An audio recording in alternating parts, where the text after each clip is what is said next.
Let's talk about that, because it's like Yeah. what defined a good idea is something worth acting on. And I think that's another unique quality of you. Like I remember we were at Complete Body, I don't know, fuck, it's probably a few years ago now, wild.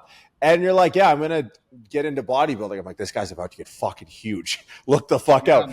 And it's like, I talked earlier about this idea of like a commentator culture where you're definitely someone who moves the conversation. Like you started posting on Instagram, not knowing what it was, and you were just like writing shit as posts, and that was the picture you'd post. And I was like, what is this fucker doing? And then next day, Old Man Yells at Cloud turns into like every fucking person who has an opinion on biomechanics is just doing like the Davidson like SpongeBob spread of text. And I was just like, this motherfucker.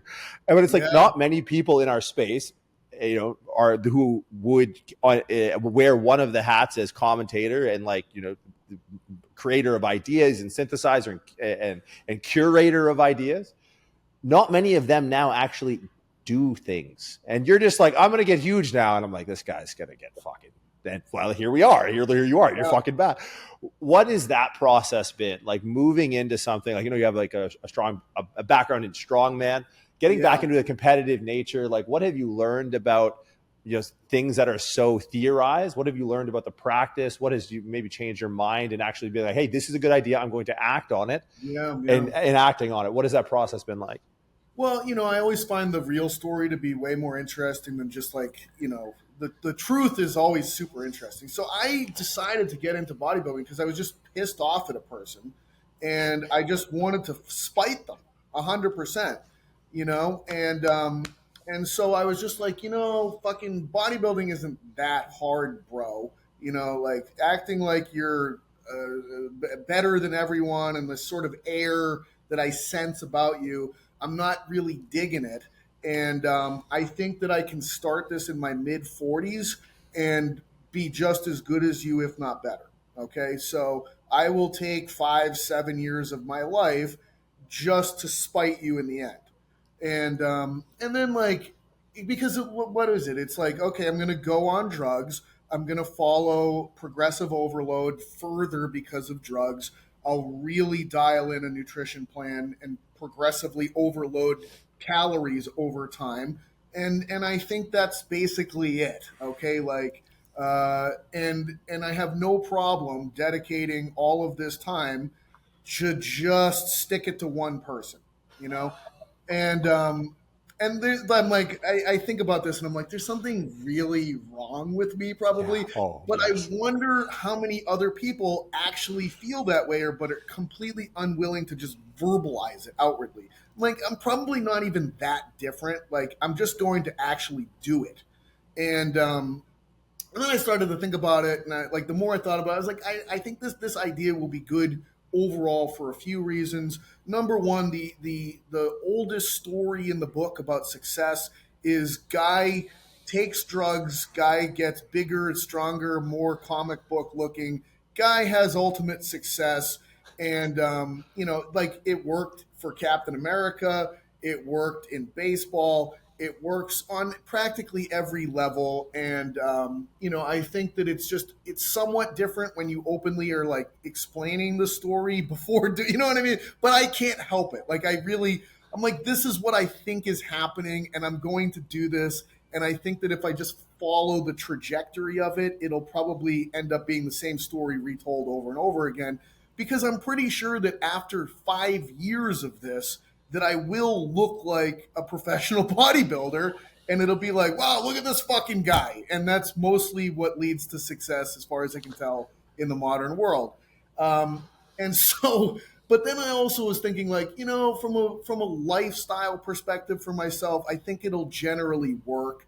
I think that if it absolutely harnesses me into like having to stay on a routine, limiting travel to a certain degree, having to eat a certain way, those are good things to keep in my life, and so it's like, it'll just be a grounding point for me in life overall that I think is probably important.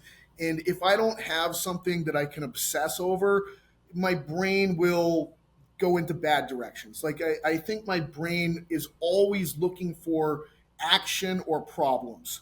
And it's kind of like needs to solve for those things in order to satisfy some weird, probably gestalt like loop that it needs to close over and over again. And so I feel like, of all of the potential fucked up things that I could get myself into with my fucked up brain, this is probably one that's better than most. And also, it will tie me to continuing to have to learn about exercise science, which will be good from the perspective of just remaining relevant as a knowledgeable person in the field that I chose to work in. So those are a lot of the reasons that I dove into this. But What's been the thing you've learned the most? Like, obviously as well read as a human being could be on the subject, but yeah, there is obviously, like, one of my favorite quotes is, in theory there's no difference between practice and theory, but in practice there is. Like, right, what have been like the kind of light yeah, bulb moments for you as an academic as going through it? drugs. I think drugs Yeah. is like the biggest one, quite honestly. If I was really gonna, so I think that the I remember just like I've always watched and been like, how the fuck is somebody that strong? You know, like that's fucking crazy. And now I'm like, oh, okay, like they're just on a lot of drugs. They have to, because like all of a sudden, like I'm just pushing weights that I just never even dreamed I could ever do. Like, like a couple weeks ago, I hit 7 reps on the incline with 3 plates, and I was like, that's so far beyond anything I was ever doing previously. It's like a joke, and I feel like I'm just scratching the surface. You know, because I can remember, watching videos, Dorian Yates, like 4 plates on the incline, hitting it for like 8, 10 reps or something like that. And it's like, that's fucking preposterous. How, like, that's so fucked up. Like, and now it's like, well, I think that give me another 3 years of eating and farming, and I don't think that that's necessarily out of the realm of possible for what I could do. And I'll be practically 50 years old, but I don't think that I can legitimately see myself doing something like that because of, if you're on a reasonable plan and you're on a good farm program and it's all on a calendar and a timeline and it's just mapped appropriately and you don't get hurt and you don't have a lifestyle that sabotages it, it's like, it's, it can just keep going. Okay. Like, I think that like most things probably fail because of maybe 2 reasons. One, probably over ambitious in the approach, too much, too soon, too fast. You fuck yourself up, you get hurt, you get sick, and it just completely derails you. Two, just having a mind that gives up too soon. So almost the opposite of, like, this picture of when you see people like digging in the dirt and it shows like the dirt going down and like, oh, here's the diamond mine, and you gave up like 3 feet in front of it. And it's like, but training gets fucking gnarly. You know what I mean? Like, if you are doing shit, like, I'll be honest, like throwing 3 plates on an incline for me, I was like, I don't know. This is so much more weight than I've ever incline pressed before. But like, numbers wise, it says I should be able to do this. But I was scared as fuck doing it, like without a spotter and like bringing it down. I was like, oh my God, this is a fucking crazy feeling. And then it was just like, boom, it launched. And I was like, I gotta rethink this. Like, this is not, my brain hasn't caught up with this yet. But if I follow the numbers appropriately, I'm just gonna follow the fucking numbers. Like, my psychology thinks that this is impossible, but I'm gonna follow the numbers. I'm gonna see what happens. And so I think that, like, people cap the what, or it becomes so uncomfortable and physically miserable that, like, I don't ever want to do that again. And I think that there just has to be like some override over that. Like, wow, that was the worst thing I've ever done, but I am going to do more next time. you know but somehow doing that in a way that's not overly ambitious, which seems almost like contradictory, but I think that that's a thing, okay? Where it's like if it's pre-planned with sets and reps and, RPE and things of that nature, but it continues to just push in this direction of like more, more, more, more, more. uh, I think that that's where things can just lead to levels of success that are staggering.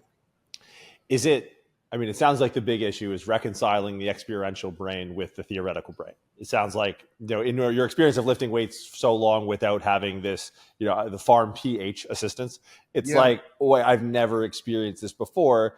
But there's also a theoretical guardrail of like, I know, whether it's acute to chronic workload ratios or you're looking at tendon strength versus muscle strength. It's yeah, like, okay, there's a governing system to the confidence to move forward, and it's mhm, actually my well-developed theoretical brain that's helping me navigate this, rather than just going off 100 miles an hour into a wall. Which, if I was going only off of like, hey, I can do it, cool, let's do it. It's like somewhere between do it because you can and just because you can doesn't mean you have to, and yeah. balancing that in the decisions you make. As How is that become an easier process to reconcile, like as you've made like incremental steady progress from whether it's muscle Yeah. development, whether it's body composition, whether it's strength? Does it become easier to be like, yeah, oh, okay, like we're not even gonna stumble at this intersection? I think if anything, it actually gets harder. Okay. So like during the last massing phase that I did, I competed December 16th. And by June 1st, I was 195 pounds competing on December 16th. On June 1st, I weighed 249 pounds. Yeah, that's a good 6 months. Okay. Yeah. Like that's a 54-pound weight gain.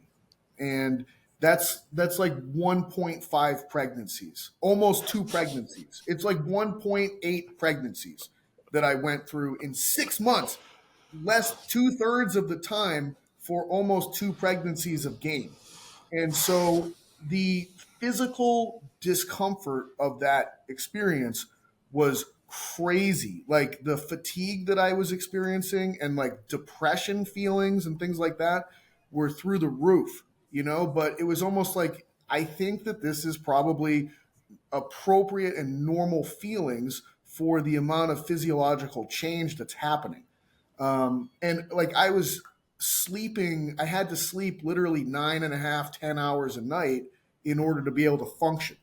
And when I talked with Broderick about this from Team Evil GSP, he was like, "Well, you're growing at the same rate as a toddler, so you probably need the same sleep as a toddler, and your brain is probably in a similar kind of a space as a toddler in a lot of ways."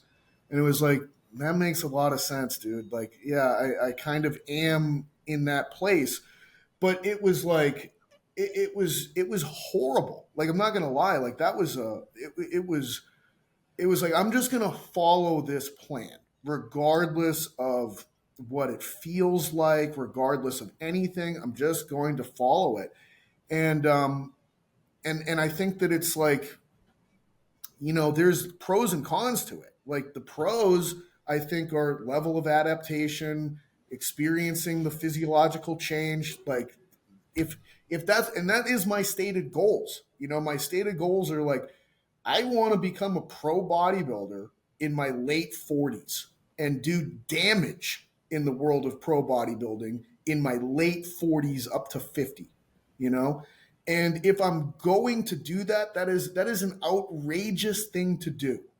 There's no way that that's going to happen unless I do outrageous things, and doing outrageous things feels terrible. There's no work around that. And so it's just like accepting that like terrible is normal and appropriate for what I'm trying to accomplish. And I just think a lot of people are not going to have the stomach to accept like I know that the next 4 years of my life are going to feel fucking terrible continuously, either in a state of like, wow, I'm in contest prep and the fatigue and hunger is through the roof, or I am in massing and I'm basically just, experiencing so much physiological change and tissue growth that there's a huge sensory, emotional, cognitive, like con associated with that.